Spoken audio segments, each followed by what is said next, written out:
Hi friends, welcome back to my channel, Mariposa Homeschool.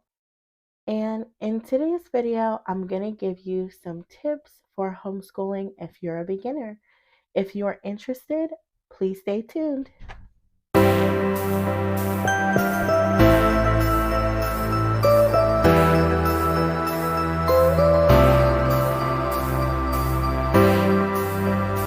Okay, so if you are watching this video, it is very exciting because you have made that decision to finally homeschool your kids, and you probably feel excited and nervous and just lots and lots of different emotions right now.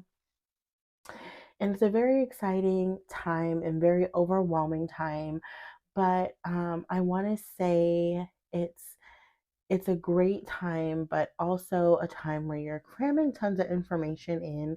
And I just wanted a place where um, I could make a video with lots of information stored in one place for you to be able to go back to and rewatch if you forgot or needed a refresher on a couple of things um, as you are going through this homeschooling journey, as you're, just starting out. All right, and so let's just get right into it. So I have a few tips on just starting out. So when I came up with this list, I thought back to when I was first homeschooling or first made that decision, and what I was researching and the things that I was looking for, as the things that I wanted to know. And that's how I came up with these items. So the first thing that I have here, and I do have a list, is to make sure you know your state's regulations. They change. I am filming this in 2024, the beginning of 2024, and state regulations change. I am in the state of Ohio. I will link a video here of my state's regulations. I live in the state of Ohio, so I will link my state's regulations up in the iCards. But if you are not familiar with your state's regulations to homeschool, then I would recommend getting familiar with the website hslda.org. It's a website that I have referenced quite a few times on my channel because it is a website full of attorneys that are pro homeschool, and they help homeschooling families with legal situations regarding homeschool. So they do have all the newest and updated homeschool law on their website, and it's always the best place to go to make sure you're up to date on your homeschooling laws. The next tip I would give is to de-school. Take some time to de-school. And basically what de-schooling means is it's just an adjustment period. It's time that your family is taking to basically unlearn um, all the ways that you were taught in traditional brick and mortar school, how school is supposed to be. It's just that adjustment period from going from your brick and mortar school or however you were doing school previously, and that time you're taking to adjust into homeschool. The reason it is important to de-school is because you kind of want to get your mindset out of the previous way of doing things, because you're homeschooling because you want to do things differently. You don't want to do things the same way that public school or brick and mortar school did. You want to do things differently. And sometimes, it does take a bit of reminding to do so, but it's just a time for your family to adjust. And it is important to do that so that um, you as a parent take the time that you need to do all the research and, to figure out your learning style or your teaching style and your children's learning styles, and also to give the children time to kind of unlearn everything that they've learned, not to unlearn the knowledge, but to unlearn the way that, everything is taught in school. This one is a biggie. It is how you find your curriculum. Now, there are tons and tons of ways to find curriculum out there. In my last video, I referenced quite a few different ways to locate curriculum and to review curriculums, and I will link that video up here as well. I referenced in that video Cathy, Duffy curriculum reviews, and that is a great way to, take a look at a bunch of different curriculums for different subjects, or, different subjects for different age ranges or things like that. Now, for me, I did my research on my curriculum. I chose my curriculum, and it wasn't hard for me to choose my curriculum in the beginning.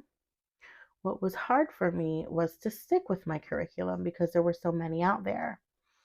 Now, my advice to someone who is new to homeschooling is, if the curriculum is working for you and your child, if it is not a hassle for you to teach that curriculum, and it is easy for your child to grasp the knowledge, then don't change the curriculum.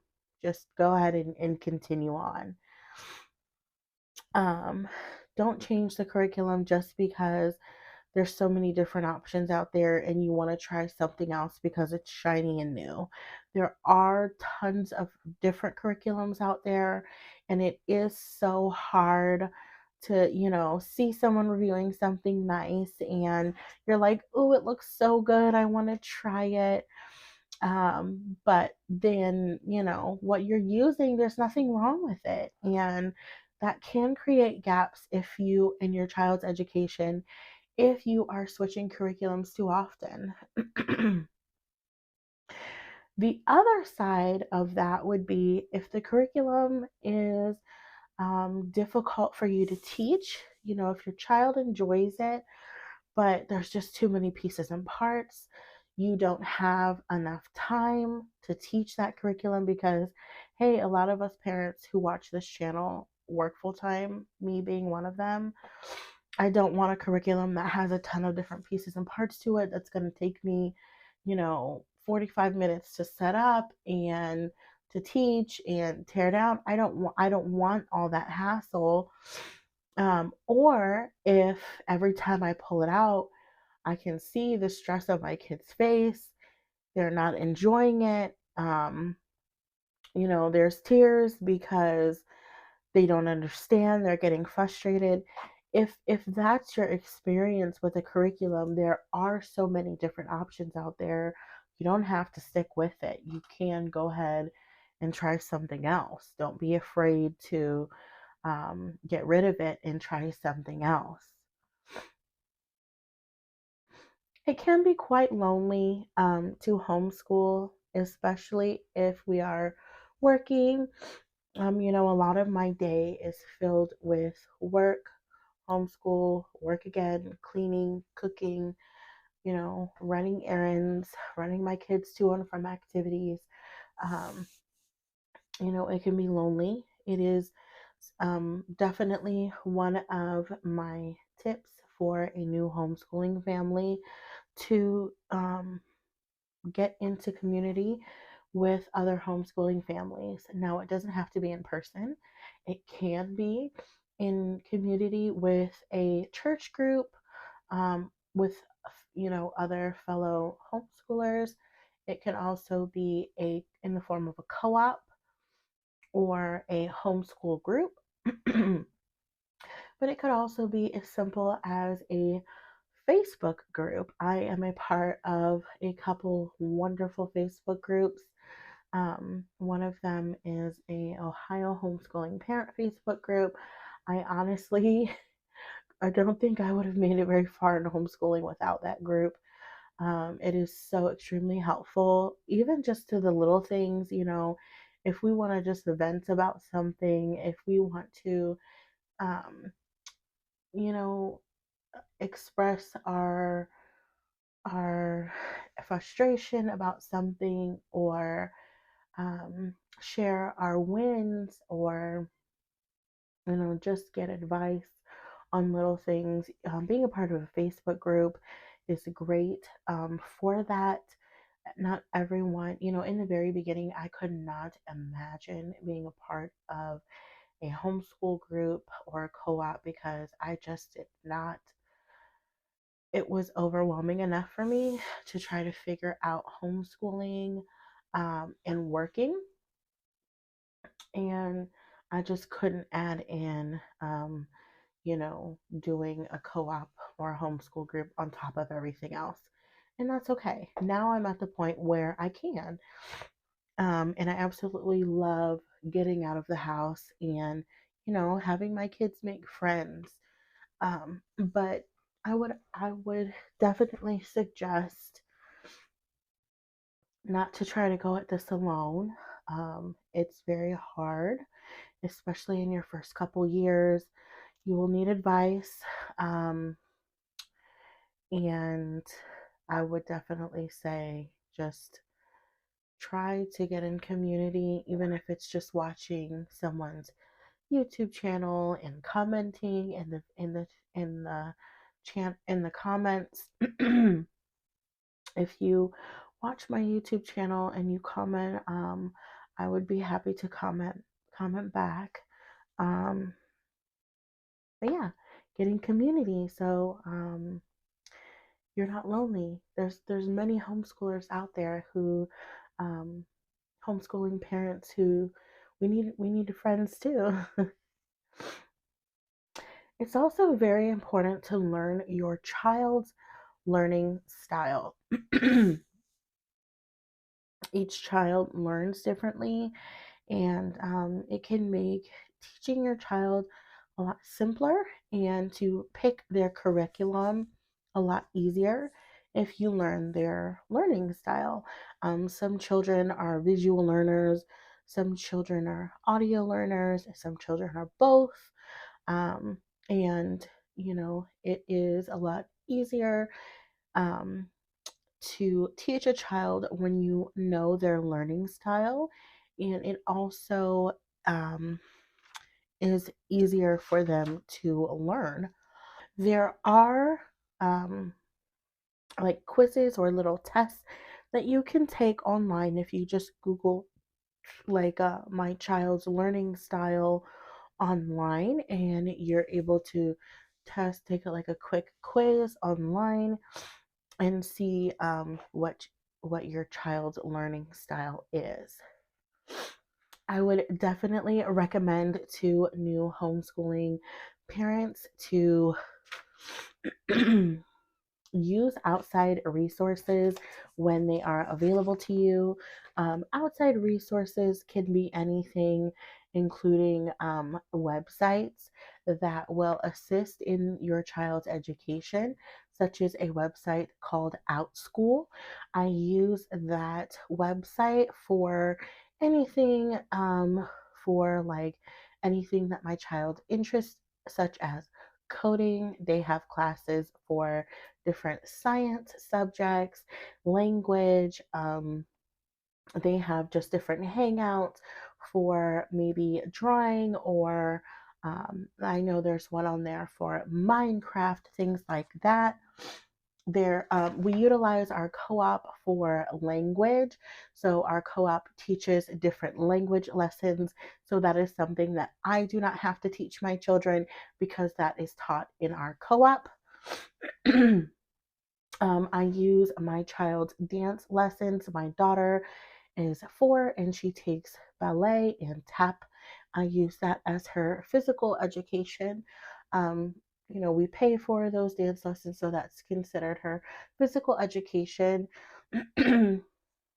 We also, my son does music lessons and we pay for those. So that's something that I do not have to teach my child. And last but not least, I would say to take your breaks when they're needed.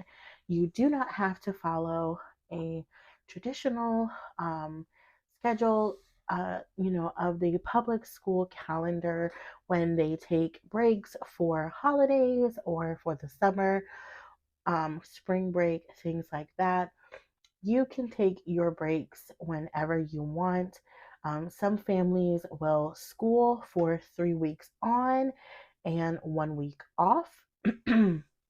We like to take our our big summer vacation type vacation in the spring because everyone is still in school and vacations are typically cheaper. So we travel more in the spring. Um, and, we tend to do more school in the summertime where we are is a little bit hotter. So when it's really, really hot, we will continue to do school and just do a few outside things here depending on the weather. So you can take your breaks whenever you want to. You don't have to take, um, you know, from Christmas to New Year's off. You can take the entire month of December if you'd like. Just kind of play around with it and see what works best for your family. Okay, so I hope these tips for beginning homeschoolers were helpful to you.